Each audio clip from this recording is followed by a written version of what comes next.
Hi, I'm Eric Badke. I'm Andy Onsgaard. And I'm Tyler Jacobson, and we did the Alright, buck so boost here is converter. our buck boost setup. Here we've got our gate driver. That's the low side gate driver. We ordered both high and low side gate drivers, and after initial hiccup with the high side, we opted for the low side, which was an easier setup anyway. Here we've got a current limiting resistor that limits the output current of the gate driver. Here we've got an N-channel MOSFET. This is our 470 microhenry inductor. That's rated at 1.2 amps. Here we've got 270 microfarad electrolytic capacitor. This is a 51 ohm resistor. Actually, it's measured at 49 ohms, but yeah, we've got a reverse bias diode here, and this is our fuse rated at 1 amp. So this will blow this 1 amp fuse before the 1.2 amp inductor. Here we have our supply voltage to our buck boost converter.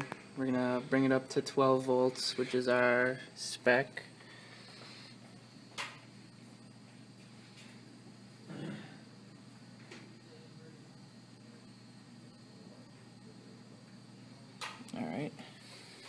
Alright, this power supply is our power supply for the gate driver. We have it set to about 6 volts. Here's our function generator. Frequency we have set to 40 kilohertz. High level is 2 volts, low level 0, and right now our duty cycle is 50%. And if we go over to the scope, we can see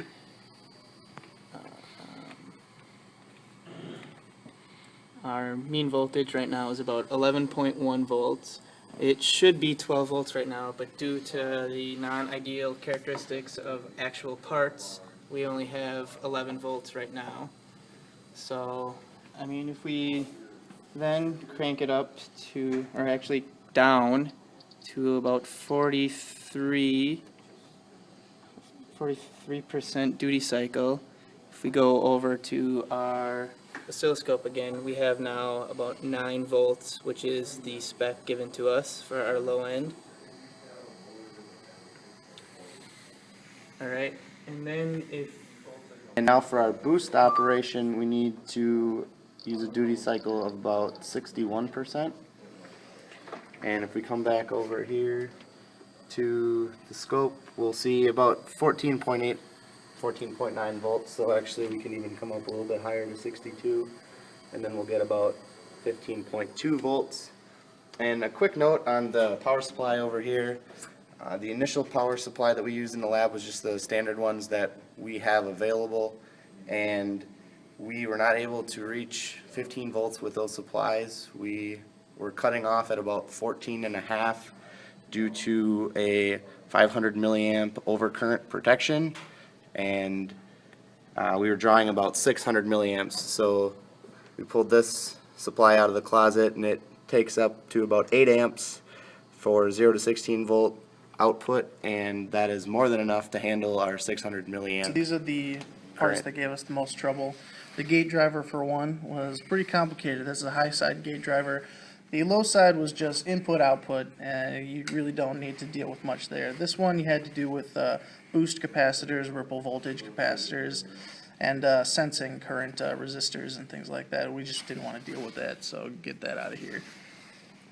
All right, next part that caused us some problems were those inductors that you see at the top there. For whatever reason, when they came in, we found that they were rated for 100 milliamps, which was significantly lower than what we were working with, and also kind of perplexing as to why parts of that size came in. But we did end up burning both of those, and that caused a significant problem with our functionality of our converter.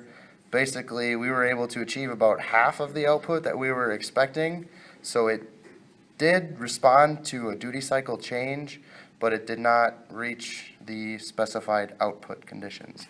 So we will remove those as well. Next part on here is the capacitor. we get the fuse out of the way. Capacitor, so this one would be electrolytic, and when we initially hooked up the circuit, we had the negative lead of the capacitor tied to the common terminal of the source, and then the positive lead in parallel with the resistor. And in about 99% of circuits out there, that would have been the correct way to hook this up. But because a buck boost converter inverts the output, I guess, it makes the common terminal, I guess, the hot, and then your positive terminal would actually, or your positive terminal would be the negative side.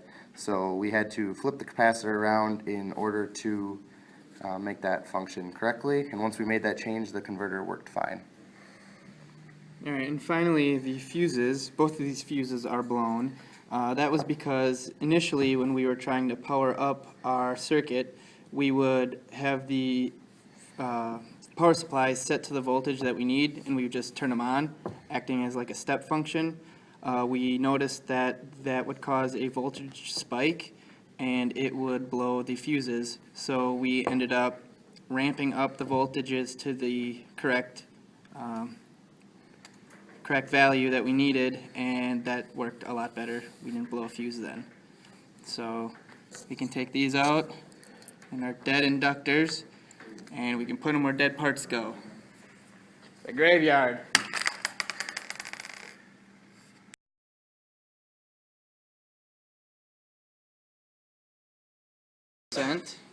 We turn that on, then we go over to the oscilloscope and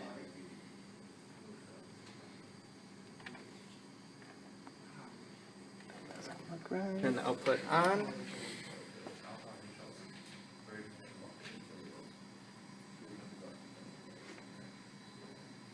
Blow another one. That's what it looks like. Okay, what should I start out with?